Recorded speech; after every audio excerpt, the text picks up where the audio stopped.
कृष्ण को खिला रही हो आप कृष्ण को छिलका खिला रही थी तब से। जैसे इतने शब्द सुने ना तो विदुरानी का ध्यान एकदम भटक गया। अरे तो तब से मैं ये कन्हैया को छिलका खिला रही थी क्या? और कन्हैया आपने भी हमें नहीं बताया जब से कि मैं ये छिलका खा रहा हूं। तो भगवान बोले हमें भी नहीं मालूम कि हम छिलका खा रहे थे जब से, हमें नहीं पता। भक्त का भाव बदला, भगवान का भाव बदल गया। भक्त का भाव बना तो भगवान का भाव बन गया।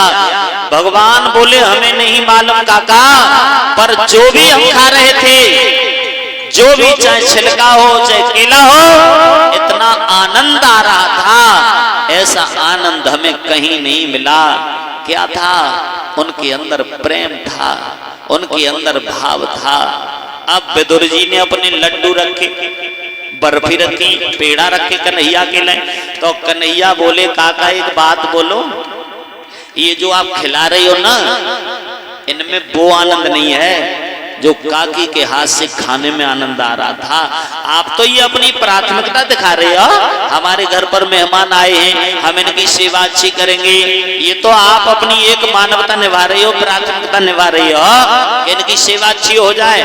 इसमें वो आनंद नहीं है। लेकिन काकी ने जो खिलाया उसमें तो आनंद ही कुछ और था। रूखो साग विदुर घर खायो, भगवान कन्हैया ने विदुर के घर में केला की छिलके खाए हैं। एक बात प्रेम के विषय में बताऊं आपको। शादी होने के बाद राम ससुराल में गए, राम के सामने सुनैना ने भोजन परोस दिया। राम भोजन कर रहे हैं, सुनैना पंखा लेके हवा कर रही है। प्रश्न कर दिया राम से, बेटा राम ये बताओ, आपको जैसा स्वाद हमारे भोजन में मिला वैसा स्वाद कहीं अंत भी मिला? तो राम भोजन करना तो बंद हो गए और हंसने लगे। जिस माँ कौशल्या ने हमें पाल के इतना बड़ा कर दिया, उस माँ के भोजन की तारीफ नहीं कर सकते। और ये कल से हमारी माँ बन गई है, सो कौन सी बात पूछ रही है बता? वो राम थे, राम जो अपनी माँ का सास का नाम नहीं लिया। और आजकल को कोई राम अगर ससुराल में ना पहुंच जाए, आजकल को कोई नौजवान भाई अगर ससुराल में पहुंच जाए तो ऐसे समझ लियो जैसे काऊ तीर्थ में बैठो, मथुरा वृंदावन हरिद्वार ऋषिकेश राम झूला लक्ष्मण झूला। और आजकल के नौजवानन के लिए ससुराल सुख की सार है। बात बिल्कुल सही है, ससुराल सुख की सार। पर कब तक है सुख की सार ससुराल? पतो है? दूर जमाई फूल बराबर और मध्य जमाई आधो और पास जमाई गधा बराबर, मनो आवे तब लाधो। ससुराल ज्यादा दूर हो, ज्यादा दिन में चक्कर लगे, मान सम्मान बहुत हो, वो जीजा आए गए, जीजा आए गए, बड़ी सेवा होती है।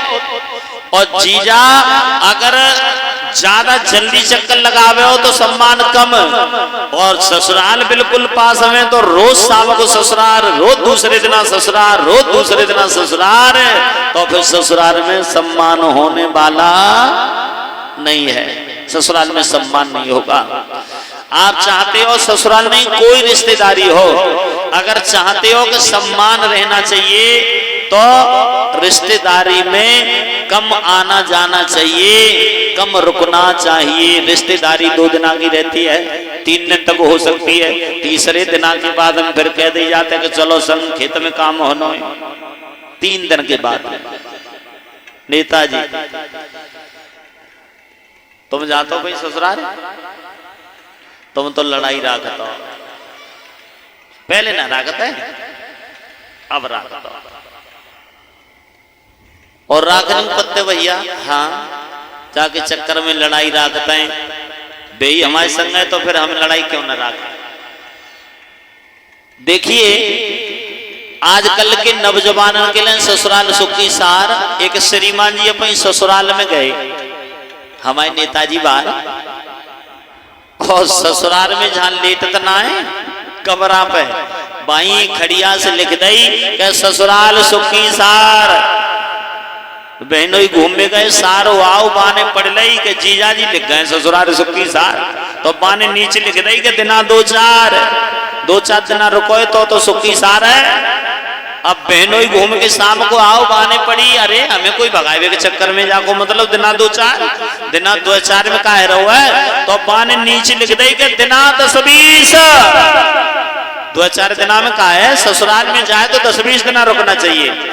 जीजा घूमने चलोगा सारो आओ, तो सारे ने पढ़ ली के दिना 10-20 जाको मतलब जीजा जाए को नाम ना ले रहा, तो सारे ने नीचे लिख दई के दिना 10-20 तो पना 25। अगर 10-20 दिना रुके हो ना तो 25 पनू पड़ सकता है। सो जीजा ने जो आगे पड़ी ना तो घरे काऊ ना बताई चुपचाप निकल आओ। हाँ, ज्यादा देर रुकनो ना चाहिए। काऊ रिश्तेदारी में मांगत मांगत मान घटे और प्रीत घटे नित के घर जाए। ओछित संग में बुद्ध घटे और क्रोध घटे मन के जाए। बार बार आने जाने से प्रेम कम हो जाता है।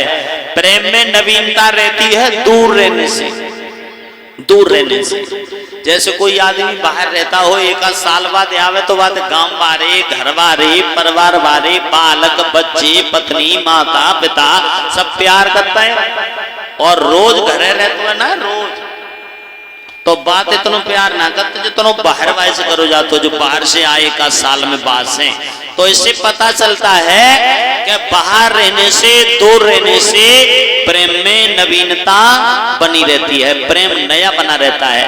पास रहने से प्रेम तो रहता है लेकिन उतना नहीं रहता जितना प्रेम दूर रहने से रहता है। बोलो गोविंद भगवान की। एक कीर्तन गाओ तालियों के साथ में और फिर पढ़ेंगे आगे।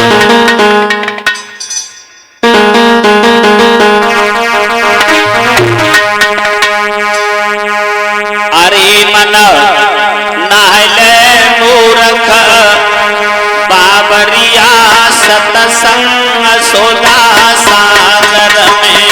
रे मन नहले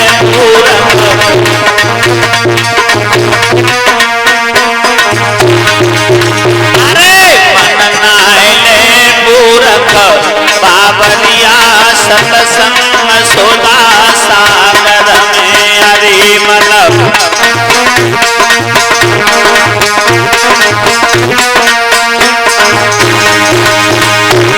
अरे जा सागर में मीरा नहाई, जा सागर में,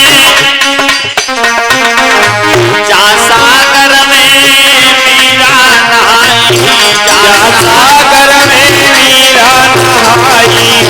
बाको चैन पिलाए गए सामरिया सतसंग सुधा सागर में।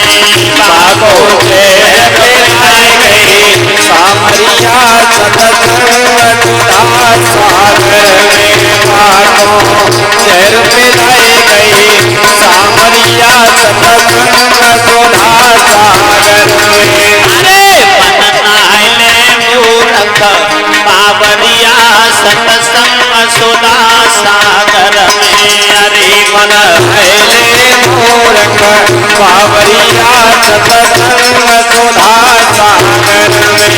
जा सागर में द्रौपदी नहाई, जा सागर में द्रौपदी नहाई, जा सागर में द्रौपदी नहाई, जा सागर में द्रौपदी नहाई।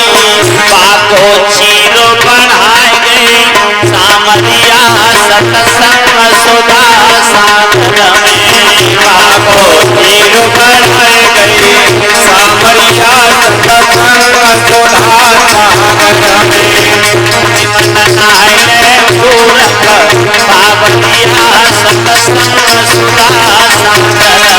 हरे मन मूर्ख बाबरिया सतसंग सुधा सागर